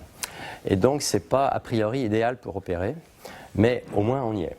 Donc ça, c'est un dessin qu'on a reconstitué comme ça, qui est pas forcément la réalité, mais qui est un petit peu la réalité. Et vous voyez le problème, donc le soleil vient par derrière ce truc-là, en fait, ça c'est pas juste, il vient par derrière ici, et tout le problème est de savoir quelle est la latitude où on est pour savoir si le soleil va pouvoir passer au-dessus de l'horizon local. Si le soleil passe au-dessus de l'horizon local, nos panneaux solaires vont pouvoir se réchauffer et se recharger surtout, et on ne devrait pas avoir de difficulté pour retravailler. En revanche, ce qui est très bon, c'est qu'on a analysé tout le terrain en dessous, et c'est ça qui est vraiment très prometteur, c'est que on est très content de ça. Alors bon, d'abord quelques images qui vous montrent qu'on a pu reconstituer toute la descente. Ça, c'est toute notre descente où on voit ici le lander au fur et à mesure. Ça, c'est l'endroit où il a touché avant et après. J'ai dû faire l'image après. Avant et après. Vous voyez les 3 pieds ici. Et voilà, on a fait 3 marques comme ça avant de rebondir. Je dirais que le rebond en soi est intéressant, parce que ça nous dit qu'effectivement, la densité de ce noyau cométaire est extrêmement faible. La densité globale, c'est inférieur à 0,5. Et donc, parce que la densité est inférieure à 0,5, on a toujours pensé que le risque majeur, c'était au contraire de passer à travers la croûte et de rentrer trop profond et de plonger, en fait. Et en fait, c'est le contraire. On a rebondi. Ce qui veut dire que les chocs thermiques de la surface ont fabriqué une croûte qui nous a fait un effet trampoline, genre trampoline, qui fait qu'au fait, il y a une densité locale, mais peut-être que sur quelques dizaines de centimètres, fait qu'on n'a pas percé cette croûte, au contraire, on a rebondi. Bon, donc c'est le résultat. Mais la chose intéressante, c'est qu'au moment de ce rebond, ici, il y a un nuage de poussière qui s'est fabriqué, et ce nuage de poussière, il est rentré dans nos appareils. Et grâce à cela, les instruments qui travaillaient après, qui auraient dû essentiellement analyser le sol qui sortait simplement du sol, mais ils n'ont rien pu analyser parce qu'on était déjà à 100 mètres d'altitude, mais ils ont analysé ce qui a été mis dans l'instrument à ce moment-là. Et tous les résultats que vous allez voir publiés bientôt sur la composition organique en particulier, c'est des résultats qui ont été obtenus par l'analyse de ce matériau éjecté à ce moment-là. Et alors bien sûr, il n'y a qu'un seul point de mesure. J'espère qu'il y en aura d'autres, mais c'est très intéressant parce qu'effectivement, on a une variété organique beaucoup plus grande qu'on ne le pensait, qu'on ne l'espérait. Et donc, on a déjà, même pour autant qu'on ne pourrait pas recommencer les opérations, on a déjà, par ce rebond-là, accès au matériau qui est ici. Il se trouve que l'ensemble de ce matériau que vous voyez là, c'est un matériau d'albédo très faible. C'est trompeur l'image, c'est un albédo entre 3 et 4%. 5% maximum, c'est-à-dire que c'est le matériau organique riche en ces composés réfractaires. Ciao Muriel. Je reviens. Riche dans ce matériau complexe, probablement fabriqué à nouveau dans l'effondrement de ce nuage, qui, par le fait de la sublimation, est devenu le seul matériau qui recouvre la comète. Actuellement, c'est ça qui est très frappant, vu depuis l'orbite, on ne voit pas du tout la glace, alors qu'on sait que la glace est de loin dominante. À la surface, il n'y a pas de glace qui affleure, parce qu'à force que la glace part, eh bien, il ne reste à la surface que ce matériau organique qui domine. Et donc, quand la sonde s'est posée, le nuage qu'elle a mis en place, eh bien, c'est un nuage essentiellement de ce matériau organique. Donc, ce qu'on a analysé, mais pas de la manière la plus propre pour l'instant, c'est précisément ce matériau-là. Mais comme il n'y a qu'un seul point de mesure, avec des specs pas très longs, on a un signal sur bruit qui n'est pas génial. Mais pour l'instant, on a déjà ces signatures-là. Et les articles qui vont être envoyés à la fin de ce mois-ci, à vrai dire, des 2 instruments, Cosac et Ptolémée, qui sont 2 instruments avec des spectres de masse, mais très différents, qui font de la chimie très différemment, vont nous dire ce qu'ils ont trouvé. Alors, un mot justement sur ces instruments-là, pour que vous sachiez aussi comment se font les mesures, puisque je vous dis à nouveau, une représentation n'a de sens que si ça part d'une observation, à partir duquel, etc. Il faut, j'espère, convaincre surtout certains d'entre vous que faire des instruments et fabriquer les données est au moins aussi important que savoir les traiter. Il faut bien sûr savoir traiter les données. Si on fait des données, c'est pour les traiter. Mais les fabriquer et fabriquer les données dont on aura besoin dans 5, 10, 15, 20 ans est vraiment la chose la plus importante actuellement. Et avec nos agences spatiales et avec nos structures de recherche, il faut qu'on mette en place les technologies dont on sait qu'on aura besoin pour faire les choses en fonction de ce qu'on croit être les ambitions scientifiques qu'on aura dans 5, 10, 15 et 20 ans. Donc il faut que vous soyez sensibles à ça. Et je vous dis, avec quelques exemples ici, que travailler dans l'espace est toujours très contraint, mais c'est souvent la seule manière de le faire avant d'avoir des retours d'échantillons. Alors Ptolémée et Cosac, ce sont deux spectraux qui, de manière complémentaire, J'aurais pu vous montrer d'ailleurs, j'en ai après, mais ça fait rien, des instruments qui vont essayer d'avoir accès à la composition organique. D'un mot, pour avoir accès à la composition, on est à peu près sûr qu'aucun instrument seul n'y arrivera. Si en laboratoire vous voulez savoir de quoi est fait quelque chose, ce n'est pas un seul instrument en général. Il faut être capable de passer votre échantillon dans une série d'instruments qui va de moins destructif au plus destructif évidemment. Et on fait la même chose, on va faire la même chose. On a à bord, donc vous avez vu qu'il y a une foreuse, les instruments en sortant de la foreuse vont être mis dans des petits godets. Et dans ces petits godets, les échantillons, enfin les instruments, les échantillons vont être soumis à différents types d'analyses. La première, ça va être une analyse par microscopie optique, qui elle n'est pas du tout destructive, pour savoir déjà, à l'échelle de quelques microns, quelle est la répartition des grains eux-mêmes, quelle est la répartition des grains organiques dans la glace, etc. Puis ça va passer devant un microscope infrarouge qui va faire la même chose à l'échelle d'une vingtaine de microns, mais qui maintenant va être capable, 20 microns par 20 microns, de connaître la composition. De quelle glace s'agit-il? Est-ce que c'est des glaces de CO2, de CH4, de autre chose, d'H2O? Et quel est, si possible, le contenu moléculaire au niveau de la matière organique à l'échelle de ces 20 microns ou 40 microns? Puis le troisième après et quatrième, ce sont ces deux spectromètres de masse. Où l'idée, c'est que ces petits godets, après, on peut le chauffer à des températures de plus en plus élevées. Il y en a où on peut chauffer jusqu'à 250 degrés, l'autre ou 400 degrés, l'autre c'est jusqu'à même au-delà de 1000 degrés. Et à chaque palier en température, vous envoyez du gaz dedans pour pousser de l'hélium, pour pousser ce que vous extrayez à une certaine température dans deux lignes différentes. Ptolémée, c'est un instrument fait essentiellement en Angleterre, à Open University, et qui a comme but de faire d'abord de la chimie pour transformer tous les composés en oxydes relativement simples pour mesurer après les rapports isotopiques, essentiellement C12, C13, azote 14, azote 15, et aussi des sur H. Mais en étant sûr que, donc avec un spectromètre de masse qui a une très faible résolution en masse, il faut être simplement sûr qu'à une masse donnée, c'est bien l'isotope que vous voulez. Par exemple, vous voyez, l'une des difficultés, si vous regardez la masse 28, ça peut être à la fois CO et N2. Les deux tombent à la masse 28. Si vous voulez savoir lequel des deux c'est, si vous n'avez pas la bonne résolution en masse, parce qu'ils ne sont pas exactement la même masse 28, mais si vous voulez les séparer à la masse 28, il faut une très grande résolution en masse. Si vous n'avez pas la bonne résolution en masse, il faut d'abord que vous fassiez par chimie le tri et être sûr que ce que vous allez, c'est avoir que du CO ou que du N2. Donc ils ont ça, ils ont une ligne de chimie qui va séparer les constituants pour être sûr que ce qui arrive à une certaine masse, c'est le constituant qu'ils veulent. Et grâce à ça, par exemple, si à la masse 28 c'est CO, eh bien la masse 29, ça sera C13O, etc. Et donc le rapport de masse va vous donner directement le rapport isotopique. Donc ça, c'est ce que va faire Ptolémée. COSAC a une meilleure résolution en masse, il y a plusieurs centaines, mais ils ont d'autres lignes, dont une ligne qui est un système par chromatographie en phase gazeuse, dans Hervé, en tout cas dans le laboratoire qui a fabriqué cela, et qui doit séparer les molécules en fonction de leur poids moléculaire avant de l'envoyer dans le spectromètre de masse, qui est un spectromètre de masse à temps de vol, où on ionise les molécules, pareil, on leur fait parcourir un certain trajet, et on mesure en fonction du temps la masse de ce qui est arrivé. Donc, ces deux-là sont capables, d'une manière conjointe, sur un même échantillon, en principe, en bout de la chaîne, de séparer toutes les constituants et de savoir a priori quelle est la composition moléculaire, si possible même isotopique, de ce à partir de quoi on est parti. Donc c'est ce groupement des 4 instruments à la queue leu-leu qui va nous donner la possibilité, on espère, de cerner un petit peu tout ça. On fera bien sûr ça en comparaison avec ce qui se fait dans l'espace, parce que sur l'orbiteur, il y a aussi des spectromètres capables d'analyser, mais bien sûr, ce que vous analysez dans l'espace, ça a déjà été travaillé par le fait que c'est passé dans l'espace. Donc ça a été modifié, et l'une des choses, c'est de savoir est-ce que le fait que ça soit éjecté a modifié ou pas le contenu isotopique. On l'a sous la main. Une partie seulement a été faite, malheureusement, mais une partie quand même. Et s'il fallait s'arrêter là, on a déjà beaucoup de choses, beaucoup plus qu'on n'a jamais su sur les comètes, mais on espère bien sûr que tout ça va pouvoir repartir dans le site dans lequel on est. Donc, est-ce qu'on va pouvoir se réveiller? L'idée, c'est que la comète actuellement, elle se rapproche du Soleil. Elle sera au périhélie le 14 août. Donc plus on attend, plus le Soleil va fabriquer de l'énergie. Comme essentiellement c'est de l'énergie qu'il nous faut, en attendant, forcément, on aura suffisamment d'énergie.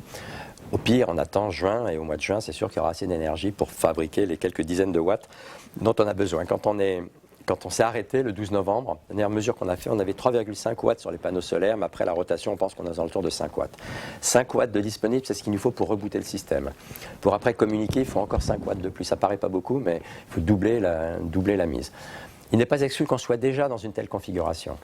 Donc, simplement en attendant que le Soleil joue son rôle, parce que la comète s'en rapproche, ça devrait aller. Mais en plus, l'évolution saisonnière fait qu'on devrait avoir le soleil qui passe au-dessus des falaises locales et tout d'un coup irradier nos panneaux solaires d'une manière plus efficace.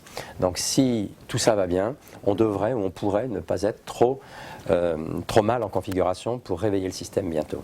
La grande question est de savoir, quand on va le réveiller, quelle aura été la température à l'intérieur. Sachant qu'à l'extérieur c'est très froid et qu'à l'intérieur il ne faut pas descendre trop en dessous de moins 80 typiquement, parce qu'on commence à avoir des systèmes qui, à cause de la dilatation thermique, de la contraction thermique, peuvent avoir cassé. Ça on ne sait pas. On ne sait pas actuellement quelle est la température d'équilibre à l'intérieur. On a de bonnes... Quand on évalue un petit peu ce qu'on avait avant, qu'on extrapole, etc., on a de bons espoirs d'être en train de survivre, donc déjà d'avoir survécu. Plus on s'approche, mieux c'est, bien sûr. Mais ça, on ne le saura que quand on va tester. Donc on va commencer à faire ça dans les semaines qui vont venir, au plus tard courant mars, mais on espère un petit peu avant. Alors, ce qui nous plaît bien, c'est qu'on s'aperçoit sur cette image, je vous montre celle-là parce qu'elle est publiée, mais toutes les images qu'on a fait en dessous et à côté montrent encore mieux qu'on a une très grande diversité de terrains. Mais surtout, la chose importante, c'est que ce genre de matériaux ici, qui sont des grandes structures de glace avec des fractures comme ça, on voit que c'est de la glace par les fractures ici. En fait, c'est trompeur, mais ces choses-là, vous voyez l'antenne ici, ça c'est l'antenne de concert. L'albédo de l'antenne, c'est 5%. Donc vous voyez que ce qui apparaît très brillant, c'est en fait très sombre. Et donc tous ces matériaux autour ici, c'est des matériaux qui sont vraiment le Graal que l'on cherche depuis le début, c'est-à-dire des blocs de glace imbibés de ces molécules organiques. Ils sont devant nous, à portée de main. Donc ça serait rageant de ne pas pouvoir les analyser. On sait maintenant que par une petite rotation, on a fait la reconstitution du sol sous nous, par une petite rotation d'une vingtaine de degrés, le drill peut aller maintenant forer des échantillons, les récupérer et les mettre dans les petits creusets en question et les analyser. Voilà, donc vous en savez autant que moi là-dessus. Tant qu'on n'aura pas testé, on ne saura pas le système, on ne saura pas le statut du système. On va faire en sorte qu'on puisse rapidement le savoir. L'idée générale, c'est ça. On a à notre portée des terrains qui portent vraiment l'intérêt à son paroxysme. Probablement l'endroit où on est, du point de vue des terrains portés, est plus intéressant même que le point d'ancrage initial qui était recouvert de ce matériau qui probablement avait été pas mal travaillé par la sublimation. Là, on a du matériau qui, parce qu'il est resté souvent à l'ombre, il est vraiment la glace d'origine que l'on cherche à analyser. Donc voilà où on en est et ça sera pour les semaines qui viennent et donc vous suivrez ça comme tout le monde par les voies normales. Bien. Alors ensuite, je vais simplement terminer par quelques mots sur les missions qui se font en parallèle et je vais donner un petit accent aussi sur les choses instrumentales qui vont avec. Je vous ai montré, bien sûr, ce que je n'ai pas dit, mais ce que j'aurais pu dire, ce que je vais dire oralement, les affaires martiennes continuent évidemment. On a identifié sur Mars, je crois qu'il ne faut pas minimiser ça, c'est même quelque chose de majeur. Au cours des 10 dernières années, l'idée que Mars a pu avoir une ère très tôt dans son histoire d'habitabilité potentielle, c'est-à-dire un moment où il a pu y avoir de l'eau disponible sous forme liquide à la surface et que dans cette eau initiale, il a pu y avoir tous les ingrédients qui font qu'éventuellement de la vie a pu émerger dedans. Donc maintenant qu'on les a identifiés, il n'y en a pas beaucoup, il y a quelques sites à la surface de Mars simplement comme ça. À nouveau, c'est les sites qui ont été protégés du LHB. On les a identifiés, on sait où. Et bien sûr, maintenant, toutes les missions qui viennent, encore mieux peut-être que MSL, qui va essayer malgré tout de rechercher les minéraux qui nous semblent être ceux qui tracent réellement les choses importantes, c'est-à-dire essentiellement les argiles et les sulfates. Les missions suivantes, qui sont à la fois ExoMars et Mars 2020, devraient aller dans ces sites-là. Et il y a actuellement tout un processus pour essayer de sélectionner les bons sites, dans lesquels tous les groupes qui font ça sélectionnent comme sites ceux que l'on a repérés comme étant les plus intéressants de ce point de vue-là, c'est-à-dire que ceux qui ont, du point de vue des minéraux, ceux qui sont le plus propices pour avoir hébergé de l'eau, et à l'intérieur de cette eau, parce que c'est surtout des argiles, avoir une structure minéralogique telle que des composés carbonés auraient pu éventuellement s'élaborer d'une part et être préservés jusqu'à aujourd'hui. Donc les affaires martiennes vont continuer peut-être parmi ce qui aura de plus important dans l'exobiologie expérimentale des prochaines années, parce que les missions existent.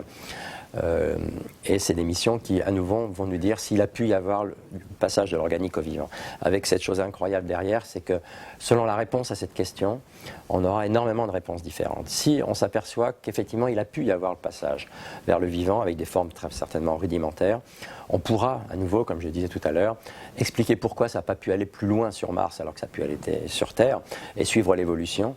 Mais on pourra surtout étudier ce qui s'est passé sur Terre quand la même chose s'est arrivée, parce qu'à nouveau, on a sur Mars une fenêtre qu'on n'a plus sur Terre, puisque sur Terre, on n'a aucun terrain qui a survécu en deçà de 3,4, 3,7, 3,8 milliards d'années. On a des grains plus vieux. Vous savez bien qu'on a des zircons qui ont été datés à 4,2, 4,3 milliards d'années, dont on a dû vous parler. Mais ça, ce sont des grains qui ont survécu, mais les roches dans lesquelles ils étaient, les granites ont disparu. Donc on n'a pas le contexte géologique. Et donc ces grains n'ont aucune raison de nous apporter quelque chose de déterminant quant à l'exobiologie. Sur Mars, oui. Donc les affaires martiennes, dans les 15-20 prochaines années, vont être absolument majeures à nouveau. On espère que l'Europe, qui a participé beaucoup à cette exploration avec Mars Express et qui maintenant est très impliquée dans ExoMars, va continuer son exploration. Il y a des problèmes politiques derrière qui ne sont pas simples. C'est une mission qui coûte cher dans un cadre un petit peu compliqué, donc c'est pas sûr qu'on va arriver à la faire. Mais pour autant qu'on va arriver à la faire, les instruments à bord devraient être sans aucune comparaison meilleurs que ceux qui sont d'ailleurs dans les missions américaines en compétition. C'est de très bons instruments parce qu'on a une tradition instrumentale en Europe qui est reconnue comme telle d'ailleurs. Parce que pendant très longtemps, on n'avait pas de système, on faisait que des instruments. Les laboratoires spatiaux, surtout en France, mais pas seulement en France, sont arrivés à des niveaux de développement technologique très importants. Ce qu'on a sur Philae, personne n'a jamais été capable de fabriquer des instruments comme ça, travaillant dans des telles conditions de rigueur en fait. Donc, Mars va rester ça. Et bien sûr, le programme martien, ce que j'avais dans d'autres slides après, mais je vais le dire simplement aussi oralement, une fois qu'on aura fait les 2-3 missions dont je vous parle ici, qui sont donc les missions de la prochaine décennie, il devrait y avoir la grande mission de retour d'échantillons martiens. Si on arrive à démontrer sur place qu'il a pu y avoir l'ébauche d'une évolution vers le vivant, par les missions donc ExoMars et Mars 2020, la mission suivante, à l'évidence, sera d'aller prendre un de ces échantillons, de le ramener sur Terre, où là on pourra faire des cultures et tout ce que l'on veut pour essayer de regarder un petit peu ce qu'il en est. Si on était capable, non pas de trouver quelque chose, mais de démontrer qu'il n'y a rien eu sur Mars, je dirais que c'est aussi important. De démontrer qu'effectivement il y a eu l'unicité du chemin d'évolution vers le vivant sur Terre, compte tenu de tout ce que je vous ai raconté tout à l'heure, est quelque part aussi important que le contraire. La seule chose, bien sûr, c'est que c'est extrêmement difficile de démontrer quelque chose de négatif. Donc ça suppose une panoplie de missions de plus focalisées possible pour essayer d'aller vraiment vers ce que l'on croit être le plus favorable pour avoir préservé jusqu'à aujourd'hui les signes de ce qui s'est passé à l'époque et de regarder si ces signes existent ou pas. Par exemple, on est convaincu que les molécules organiques interplanétaires qui sont bloquées dans les comètes arrivent bien sûr à la surface de Mars comme elles arrivent à la surface de tous les objets planétaires maintenant.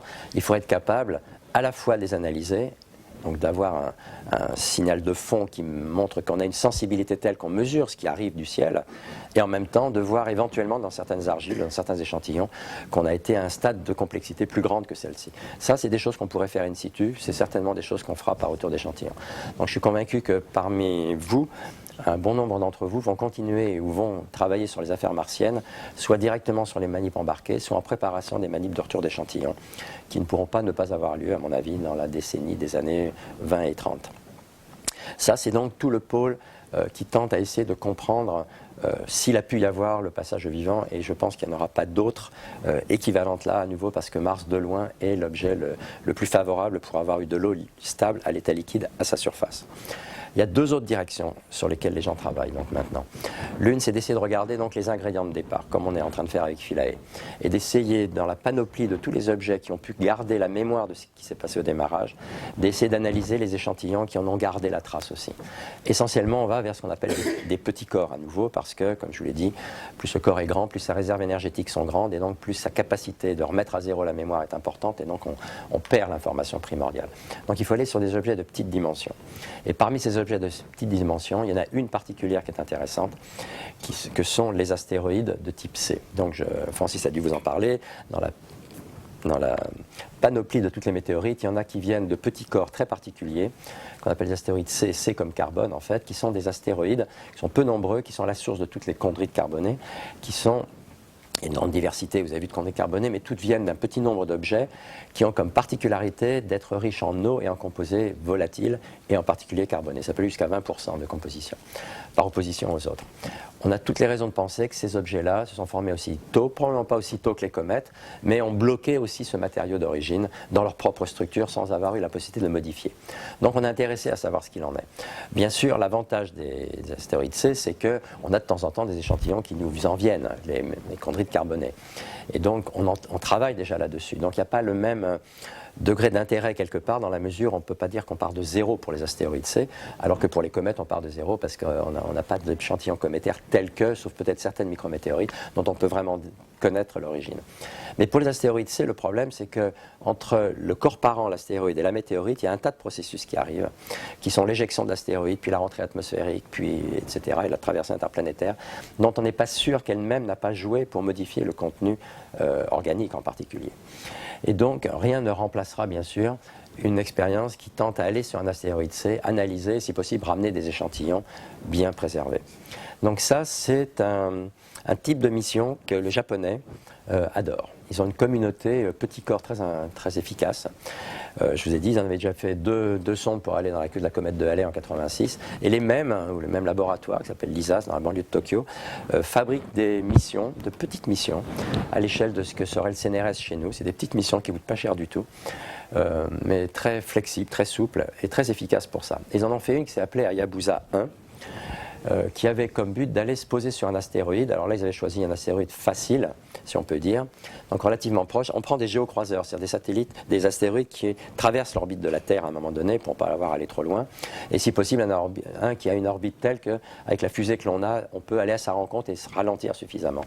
Ils ont fait ça avec la sonde Hayabusa 1, et ils ont choisi comme astéroïde un astéroïde qui était facile d'accès, mais il se trouve que c'était un astéroïde S, qui n'était pas un astéroïde qui scientifiquement était très intéressant. Mais ils ont eu énormément de déboires, ils ont perdu la sonde un grand nombre de fois, plus grand, bon, et puis ils avaient complètement perdu l'idée que ça pourrait marcher. Ils ont fait quelques manips sur place, mais uniquement à distance, et puis la capsule de retour, ils n'ont jamais su, si elle était sur le chemin du retour, si elle avait pris des échantillons. Et un jour, la scène se passe il y a 3 ans et demi, il y a un truc qui traverse l'atmosphère et qui va se poser exactement où ils avaient prévu, en plein milieu d'un désert en Australie. C'était leur sonde. Leur sonde est revenue. Et personne ne s'y attendait. Donc ils ont repéré par radar, par tout ça. Ils ont accouru sur place et c'était bien leur sonde qui revenait. Avec, une fois qu'ils ont ouvert, quelques milliers de grains dedans. Alors ça ne paraît pas grand-chose, mais c'est quand même des milliers de grains, et dans chaque grain, vous avez une information. Alors c'était tellement spectaculaire que l'empereur est levé en disant c'est génial, etc. Et donc, une mission comme ça, faite avec, pas sur un coin de table, mais presque vraiment à l'échelle d'un laboratoire, beaucoup plus qu'une agence, ils ont considéré que c'était vraiment le modèle à suivre. Et donc ils ont décidé immédiatement de faire Hayabusa 2. Et Hayabusa 2, c'est la même chose en mieux, c'est-à-dire une mission, la même chose, c'est-à-dire qui part essentiellement avec les mêmes systèmes, un petit peu perfectionnés, mais rapidement. Et ils l'ont décidé avant Sendai et Fukushima, mais il a fallu que ça passe tous ces aléas-là, mais que ça tienne à peu près dans le créneau en temps. Et avec, en plus, d'abord le même système de prélèvement d'échantillons pour le faire revenir, mais en plus, si possible, une analyse sur place, qu'ils n'avaient pas la dernière fois. Et pour ça, ils nous ont demandé un coup de main, parce qu'ils savaient qu'on faisait Rosetta et tout ça. Et on a, nous étant un montage entre la DLR allemande et le CNES français et nous, fabriqué un petit lander. Donc la mission que vous voyez ici, elle doit se poser, puis avant, elle doit larguer cette boîte-là. Cette boîte-là, c'est une boîte c'est une boîte à chaussures, 10 sur 10 à peu près, enfin 20 sur 10. C'est une toute petite boîte qui fait 10 kilos, qui va être larguée, et dans lequel il y a 4 instruments qui sont 3 instruments de très faible masse, essentiellement une caméra, un petit magnétomètre, qui sont essentiellement des trucs qui ont volé actuellement qui sont sur Philae, dont ils vont mettre des modèles de rechange. Et puis un instrument en plus que nous on fabrique qui s'appelle Microméga, qui est le premier microscope infrarouge qui travaille sur un principe que je ne vais pas vous expliquer ici, mais tout à fait particulier, qui sera capable de faire des images du sol quand on va se poser, et qui à l'échelle des grains va faire ce que je vous disais qu'on voudrait faire, c'est-à-dire analyser grain par grain la composition, y compris du point de vue de la composition organique. Pourquoi ? Parce que là on a choisi donc comme astéroïde un astéroïde C pour la première fois, donc c'est un astéroïde riche en composés volatiles, et l'idée c'est, avant même le retour d'échantillons, savoir là-bas quelle est la composition du sol, quels sont les minéraux, est-ce qu'il y a des minéraux hydratés, est-ce que c'est plutôt des argiles que pas des argiles, et est-ce qu'il y a des phases carbonées, est-ce que les phases carbonées sont liées aux argiles ou est-ce qu'elles sont liées à autre chose. Et donc cette mission qui s'appelle Hayabusa, avec son petit lander qui s'appelle Mascot, a été développée extrêmement rapidement, on a fait ça en 2-3 ans, entre le moment où ça a été décidé et le moment où c'est parti, et c'est parti dans l'espace en décembre dernier. Je n'ai pas de photo du lancement, mais c'est un beau lancement, de la base de lancement Tanegashima au Japon. Et donc, pour la première fois, on a à l'intérieur de cette boîte donc plusieurs instruments, dont celui-là que vous voyez ici, qui est en fait Microméga. Et donc, un petit mot sur Microméga, parce que c'est le seul instrument français, c'est un des instruments dont vous entendrez parler. On espère que Microméga fera sur place que Omega a fait à l'échelle planétaire. C'est Omega, l'instrument qui est toujours sur Mars Express, qui a été capable de faire de la minéralogie à distance et de raconter, entre autres, toute l'histoire de Mars dont je vous ai parlé tout à l'heure. Cette carte-là, c'est une carte de Mars où tous les points rouges, ce sont les points où on a vu des minéraux hydratés. Et c'est en analysant ces minéraux hydratés et le contexte dans lequel ils sont qu'on a pu retracer l'histoire de Mars et montrer qu'il y a eu un moment où il y a eu de l'eau liquide à la surface de Mars. Donc, ce genre d'instrument capable de faire ce qu'on appelle des cubes images, c'est-à-dire XY en imagerie et une troisième dimension qui est le spectre, vous permet sur chacun des pixels d'avoir le spectre, et par le spectre, on a la composition. Donc c'est un peu compliqué comme instrument parce qu'il faut effectivement fabriquer des cubes hyperspectraux de chaque échantillon. On veut faire la même chose maintenant à l'échelle microscopique. C'est-à-dire qu'on veut maintenant, si vous avez un échantillon comme ça, maintenant ce n'est plus la planète mais c'est des millimètres, on veut grain par grain connaître la composition. Est-ce que ça c'est du carbone? Est-ce que ça c'est une argile? Qu'est-ce qu'il y a autour? Etc. On va être capable de faire ça. Et donc c'est ça qu'on a fabriqué. C'est un instrument capable de fabriquer ce genre d'imagerie et qui est un des instruments qu'on espère utiliser pour l'exobiologie embarquée, qui nous permettra donc d'avoir accès au couplage entre la minéralogie et les phases organiques, et bien sûr les glaces si on le pose sur un instrument. Donc on a fabriqué un instrument assez générique qui peut a priori se mettre partout. Donc on en a un sur ExoMars, il y en a un sur Hayabusa, il y en a un peu partout en fait. Partout on peut voler, maintenant on va essayer de voler. Mais il faut bien sûr que le CNES soit d'accord. Voilà, bon, donc je passe là-dessus. Et je vais simplement terminer en vous montrant le genre de choses que l'on peut faire avec.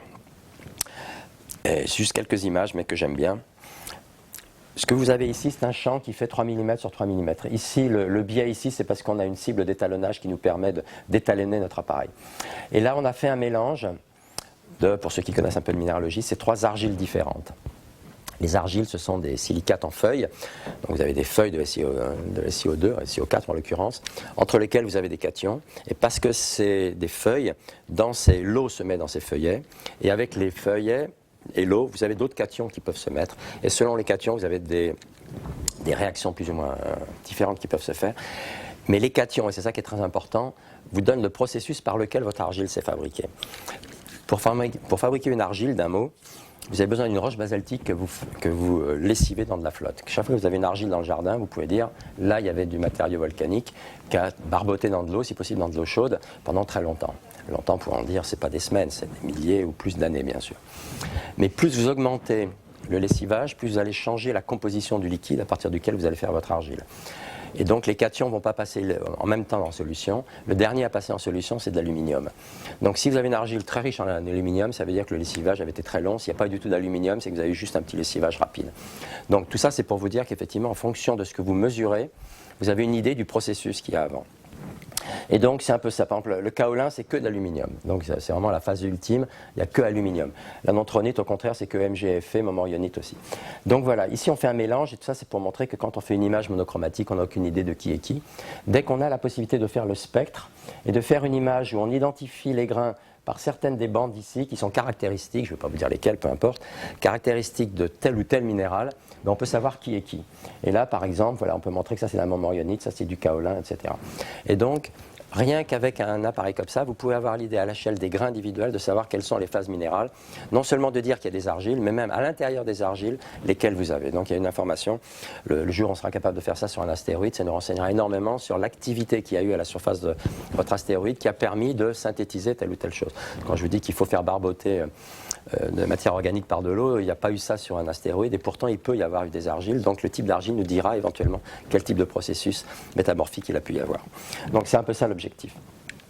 Ça c'est la même chose avec des sulfates. À nouveau, je ne vais pas être long sur les sulfates, mais pour les gens qui ont travaillé un petit peu sur Mars, ils savent pourquoi c'est intéressant. La kysérite, il y en a très peu sur Terre. Kysérite, c'est un sulfate monohydraté, de magnésium en l'occurrence, donc c'est MgSO4 avec un H2O. Le gypse, l'ancêtre à partir duquel vous faites du plâtre, c'est du CaSO4, c'est un sulfate de calcium dans lequel il y a 2 H2O. D'ailleurs, quand vous faites du plâtre, c'est que vous le déshydratez d'abord, et puis vous remettez du truc après, ça se cimente, et c'est ça votre plâtre. Quand vous réhydratez votre... Donc, l'histoire sera différente, bien sûr, entre la kysérite, le gypse ou que j'ai mis la jarosite. Pourquoi ? Parce que dès que vous avez Pour faire de la kysérite, c'est un sulfate monohydraté, il faut qu'il y ait un épisode de l'eau qu'après il n'y en ait plus. C'est pour ça que sur Terre, il n'y en a pas, parce qu'il n'y a pas d'endroit sur Terre où l'eau n'arrive pas en permanence. Il y a un seul endroit, près de Kyser, et c'est pour ça on appelle ça la kysérite, où pour des raisons très locales, il y a eu un seul grand épisode. Dès que vous avez de la kysérite et que vous remettez de l'eau dedans, vous transformez ça en epsomite, en plein d'autres choses. Donc, le degré d'hydratation vous renseigne aussi sur le type d'épisode. Le fait que sur Mars, on ait trouvé beaucoup d'endroits où il y a beaucoup de sulfates monohydratés nous renseigne sur le fait qu'effectivement, tous ces trucs fluviatiles que l'on a vus, ça a été des choses épisodiques qui sont arrivées une fois, deux fois, quelquefois 10 fois, mais un petit nombre de fois. Et on peut mesurer le nombre de fois quasiment par le degré d'hydratation des sulfates que l'on trouve. Donc voilà, tout ça c'est pour vous dire que identifier non seulement le fait qu'il y ait des sulfates, mais aussi le degré d'hydratation ou les cations qu'il y a dedans peuvent être importants. Ça, c'est pour montrer qu'effectivement, en monochromatique, on ne le voit pas. Dès qu'on a des spectres différents, on peut savoir quelle est la composition. Et plus fort encore, bien sûr, c'est la possibilité de détecter les composés carbonés. Et ça, c'est quelque chose qu'on aime beaucoup parce qu'on n'était pas sûr de notre coup non plus. Et on s'est dit, voilà, supposons que sur un sol quelconque, que ce soit Mars ou un astéroïde, il y ait des composants hydratés, parce que, par exemple, il y a des argiles. Vous êtes bourré d'argile, et donc il y a énormément de structures avec de l'eau. Supposez qu'il y a de la matière organique dedans, ce que vous voudriez voir, et peut-être que quelques grains de matière organique. Est-ce que vous êtes capable de le voir? Est-ce qu'on est capable de discriminer dans une matrice globale quelques grains organiques? S'il n'y a que quelques grains organiques dans une grande matrice d'orbite ou globalement, vous ne la verrez jamais parce que vous n'avez pas la sensibilité pour voir un grain sur 1 million. Mais à partir du moment où vous faites une image microscopique, chaque pixel est un pixel. Donc si vous avez dans ce pixel ce grain-là, ça suffit. Et donc la question, c'est pour ça qu'on va faire de l'imagerie microscopique maintenant. Donc l'idée de faire du microscope, c'est ça, c'est de faire de l'imagerie avec une résolution telle que même une phase très peu abondante à l'échelle globale, localement, elle peut devenir abondante. Donc on a pris ce qu'il y a de plus difficile, c'est-à-dire une matrice bourrée de flotte dans des argiles, et on a essayé de regarder si on met des composés organiques, on est capable de le voir. Et non seulement vous voulez la voir, mais un peu comme on a fait pour les différentes argiles et les sulfates, est-ce qu'on peut discriminer selon les différents composants organiques? En particulier les deux grandes familles qui sont les aromatiques et les aliphatiques, les chaînes linéaires et les chaînes benzéniques. Et c'est ça qui est montré ici, je vais le dire rapidement. Le gris, c'est essentiellement le matériau de base, qui est la nantronite, et on a mis dedans à la fois la bande à 3,4 ici, caractéristique donc des aromatiques, et ici c'est quelque chose qui est caractéristique des aliphatiques. Et donc on montre qu'effectivement, dès qu'ils y sont, on les voit, ils sont séparés complètement. Et là, on a fait quelque chose encore de mieux grâce au LISA. On nous a préparé un échantillon, on a pris une argile de la nantronite, et dans les feuillets, ils ont implanté dedans des molécules, des macromolécules qui sont de l'urée. Et on voulait savoir s'il y a de l'urée dans les mailles de ces structures en filet, on est capable de le voir. Et le résultat est ici, tout le rose, c'est la nantronite, c'est l'argile, et partout où il y a du jaune comme ça, ce sont les filets d'urée que vous voyez dedans. Donc, c'est typique de ce qu'on est en train de développer maintenant pour les missions futures. Ce truc-là vole déjà sur Hayabusa. Donc sur Hayabusa, si on se pose sur un astéroïde où il y a de l'urée, on le saura. Il y a peu de chances qu'il y ait de l'urée sur l'astéroïde, mais on saura au moins s'il y a des composés organiques et jusqu'à quel degré de complexité éventuellement. Et ça fait partie des choses pour demain. Je termine d'un mot. D'un mot, c'est tout. Pour dire, dans la pléiade de ce qu'il va y avoir, donc, la mission Hayabusa n'est pas la seule mission prévue actuellement pour aller sur les petits corps, mais c'est la seule qui soit vraiment dans le pipeline de ce qui est pour l'instant décidé, puisqu'elle est déjà en vol. Donc après Rosetta et Hayabusa, il n'y a pas actuellement de mission en développement pour aller voir des petits corps. Mais il y en a plein en conception, et ça va dépendre en grande partie du succès de Rosetta, bien sûr. Mais au plan européen, il n'y a rien qui arrive avant longtemps, et comme il faut une bonne dizaine d'années de gestation pour une mission, je dirais qu'à votre niveau, vous serez parmi ceux qui peuvent éventuellement aider à promouvoir de nouvelles missions. Mais ça suppose que vous démontriez, l'intérêt, et surtout que technologiquement, vous avez quelque chose qui fera passer le cap de ce qu'on sait faire maintenant. Avec les Japonais, il y a une mission actuellement qui consiste à compléter l'exploration du système solaire. Pour l'instant, avec Hayabusa, on regarde la ceinture des astéroïdes. On prend des géocroiseurs, mais ils viennent de la ceinture des astéroïdes, astéroïde C. Avec Philae, on a été dans un objet de Kuiper, un petit peu loin. Ils essayent de regarder maintenant au milieu. Donc on essaye de regarder, vous savez que sur l'orbite de Jupiter, il y a des points de Lagrange. où un certain nombre d'objets ont migré et se sont stabilisés, parce que le propre d'un point de Lagrange, c'est que quand vous êtes là, vous êtes en équilibre gravitationnel entre le Soleil et le reste du monde. Et donc, il y a un certain nombre de points d'accumulation. Et sur l'un de ces points d'accumulation, il y a ce qu'on appelle les satellites troyens, qui sont des objets dont on ne sait pas trop s'ils viennent de l'intérieur ou de l'extérieur. Et l'idée, ça serait justement d'aller se poser sur l'un d'entre eux. Donc, dans l'année, on devrait avoir, et on essaye d'y participer, l'accord des Japonais pour être les primes de cette mission-là, mais ça serait une grosse mission qui devrait être décidée cette année. On essaye de faire en sorte que sur cette mission, il y ait un gros lander équivalent à Philae qui soit fabriqué conjointement par les Allemands et les Français. Donc il y aura une grande place à de l'instrumentation française. Il ne faut pas le dire au CNES, ça, parce qu'ils ne sont pas encore au courant. Donc il vaut mieux que ça ne se sache pas encore. Mais si ça peut se faire, je crois que c'est une occasion à ne pas louper. L'idée, c'est que si ça se fait, le lancement, c'est dans 10 ans. On arrive sur place dans 20 ans. Donc les manips in situ sont dans 20 ans.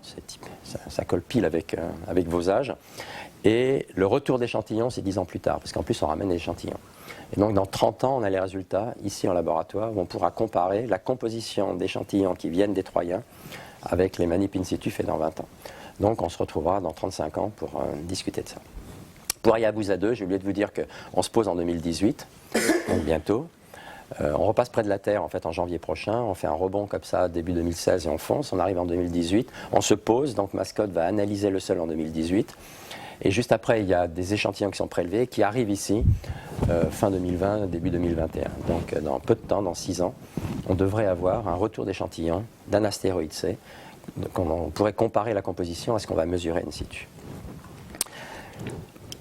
Dernier point sur lequel je vais dire 2 mots, mais pas plus, parce que je suis sûr qu'Hervé en parlera demain. Il y a une mission exobiologique maintenant qui existe encore, qui s'appelle JUICE. C'est une mission d'un programme de l'Agence spatiale européenne de l'ESA. C'est ce qu'on appelle le programme Cosmic Vision, qui est un des programmes actuellement en développement par l'Agence spatiale européenne, qui a à la fois des grandes et des petites missions, grandes comme elle, large, et petites. Et la JUICE, c'est la première de ce programme-là. Les suivantes ne sont pas encore décidées. Si la deuxième, c'est Athéna. Mais L1, c'est la seule mission qui rentre un petit peu dans ce que vous pouvez considérer comme votre thématique.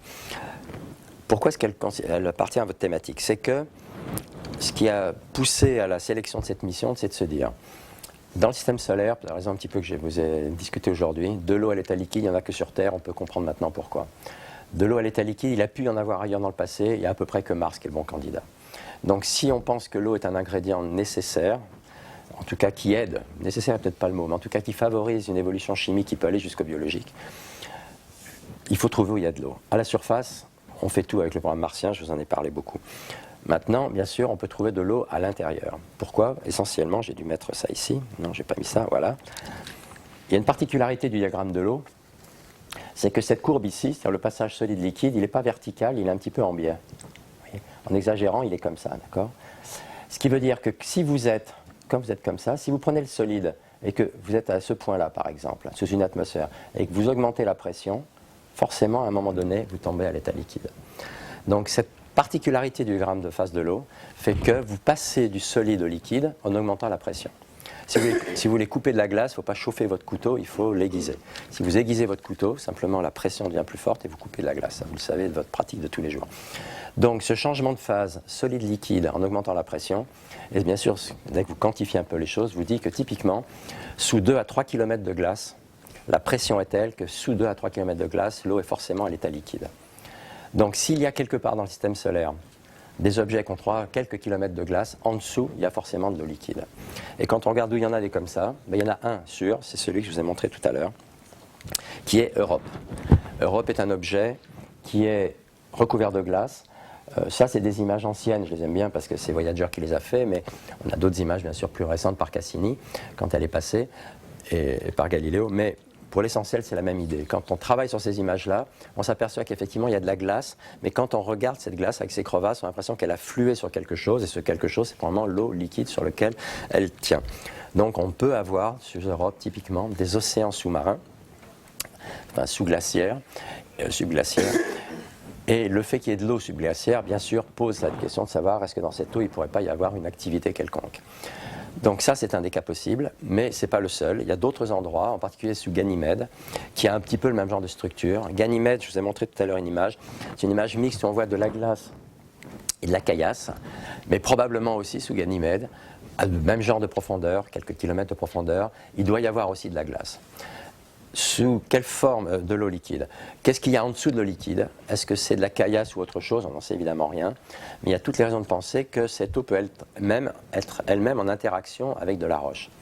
Donc l'interaction entre de l'eau et de la roche dont je vous parlais tout à l'heure comme nécessaire pour amener des cations dedans, ça devrait marcher. Est-ce que ça suffit pour que le troisième ingrédient, c'est-à-dire carboné, y arrive? C'est une autre affaire.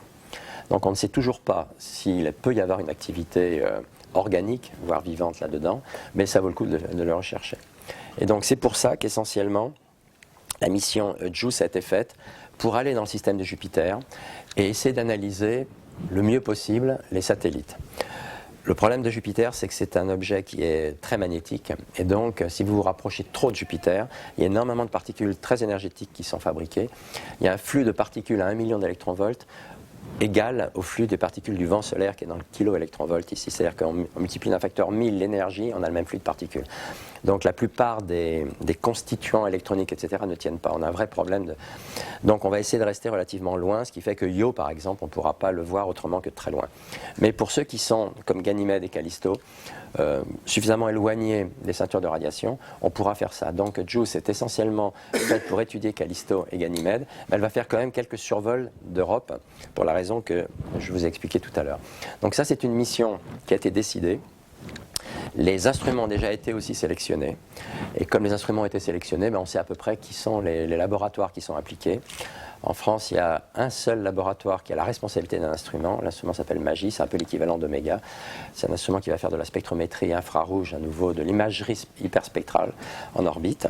C'est un consortium dont l'IAS a la responsabilité, mais il va y avoir plein d'autres expériences possibles. Donc il va y avoir, mais c'est un départ dans 2022-2023, si on a encore une Ariane 5 à ce moment-là, pour une arrivée à la fin des années 29-30. Donc c'est pas pour tout de suite non plus, mais ça fait partie du panorama. Donc il y a dans ce schéma d'exploration, voilà les étapes.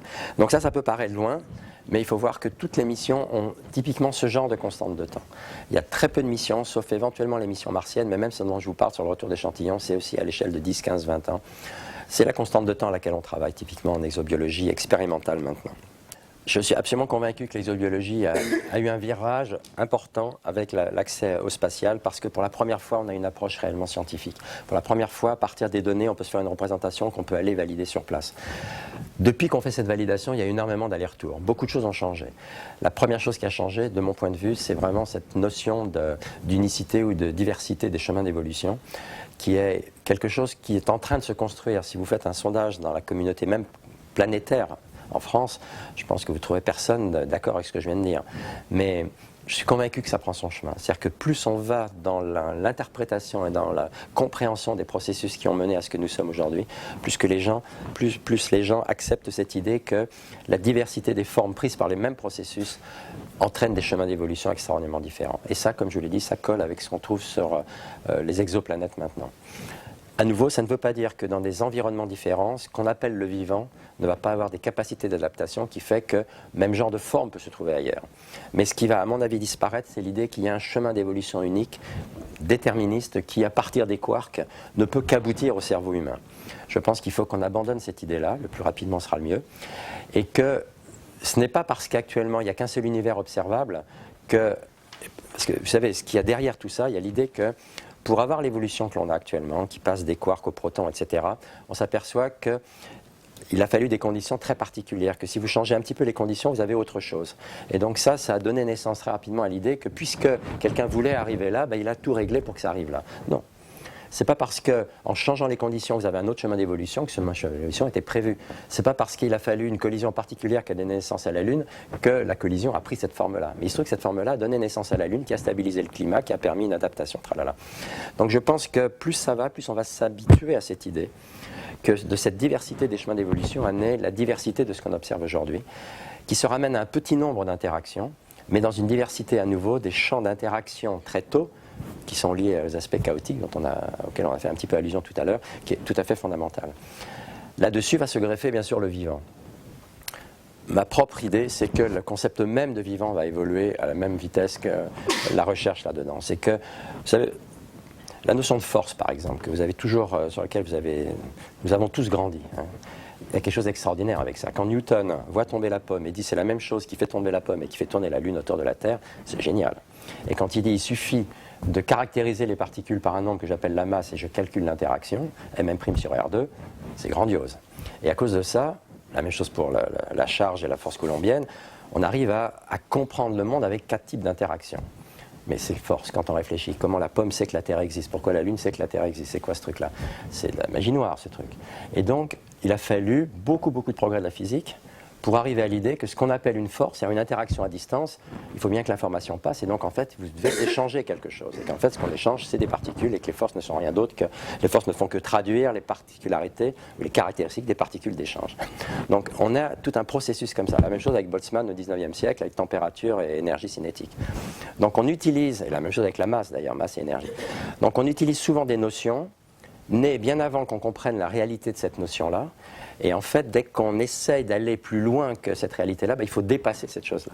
Donc par exemple, pour la notion de force, c'est vrai qu'en physique fondamentale, les gens ne parlent plus de force, ils parlent justement d'interaction à cause de l'échange. De même, pour la masse, on parle, la plupart des physiciens mesurent les masses en joules, parce que masse et énergie, c'est la même chose, etc. Je suis convaincu que pour le vivant, ça va être pareil. Ça peut paraître évident quand vous dites, voilà, j'ai une pierre, j'ai un arbre, je sais faire la différence. Peut-être. Mais quand on va de plus en plus au fond de ce truc-là, on s'aperçoit que les distinctions sont plus difficiles que cela. Et qu'un grand nombre des difficultés qu'on a en essayant d'aborder ces questions d'exobiologie, quand on essaie de chercher ailleurs quelque chose, c'est la définition de ce qu'on recherche. Quand j'étais tout petit, quand j'avais votre âge, il y a bien longtemps, il y avait dans ma fac le bâtiment de biologie animale et de biologie végétale, et on choisissait, bon, maintenant ça n'existe plus, parce qu'on sait bien que la distinction, c'est pas entre l'animal et le végétal, sinon on ne sait plus où mettre les champignons et ce genre de choses. Donc, bien sûr que les choses évoluent au fur et à mesure quelque part, le vivant, la notion même de vivant, mais vous allez en parler, je suis sûr, dès demain dans vos... Elle va suivre le même chemin. Et l'exobiologie expérimentale, dans l'ère dans lequel elle rentre, elle ouvre justement à ça. D'essayer de mettre, de challenger, comme disent les Anglais, le concept lui-même. La vache folle, c'est le prion. Le prion, c'est quoi? C'est vivant ou c'est pas vivant? C'est une molécule. Où est-ce que vous arrêtez la molécule par rapport, etc. Une grande partie des propriétés, moi j'ai participé à je ne sais combien de comités pour Mars, par exemple. Qu'est-ce qu'on va rechercher? Vous mettez 10 personnes dans la salle et vous leur demandez de définir le vivant. Bien sûr, vous avez des choses très différentes. Mais il y en a que vous ne retrouvez plus. Par exemple, les affaires de duplication, c'est ici d'ailleurs, comment il s'appelle notre ami mexicain voilà. Qui a été un des premiers pour moi, en tout cas, à montrer que cette notion de duplication, qui apparaît comme une des propriétés du vivant, duplication à l'identique, n'est pas une propriété du vivant, mais des molécules que le vivant a utilisées pour. Et donc c'est ça qu'on recherche avec Rosetta. Est-ce qu'il n'y a pas des molécules qui, d'un point de vue parfaitement abiotique, ont cette capacité de duplication, c'est-à-dire de se casser en 2 morceaux, etc. Donc plus ça va, je pense, plus on va changer. Et vous faites partie de cette génération qui, à mon avis, aura pour elle tout ça, c'est-à-dire partir des vieux concepts, mais avec cette capacité de s'extraire, c'est ça que j'essaie de vous montrer aujourd'hui, qu'il faut s'extraire du poids idéologique dans lequel on est, qui est dominant toujours dans la manière de voir les choses. Donc je sais ça pour la pluralité des mondes, mais c'est vrai pour la notion de vivant elle-même. Il faut être capable de la dépasser, et la seule manière de la dépasser, c'est à partir d'une représentation, de faire des prédictions observationnelles, d'aller voir et de comprendre. Par exemple sur les affaires de chiralité, etc. On n'en a pas parlé ici, mais on fait des expériences actuellement pour essayer de comprendre d'où viennent les fluctuations LD, et on commence à avoir des pistes là-dessus par rapport à la manière dont la lumière solaire pouvait être polarisée très tôt et a pu fabriquement. On commence à avoir des idées, mais il faut être par rapport à ça capable justement de s'extraire de toutes ces pesanteurs qui imposent des vues qui sont celles sur lesquelles on a construit toutes nos vies. Et je m'arrêterai là.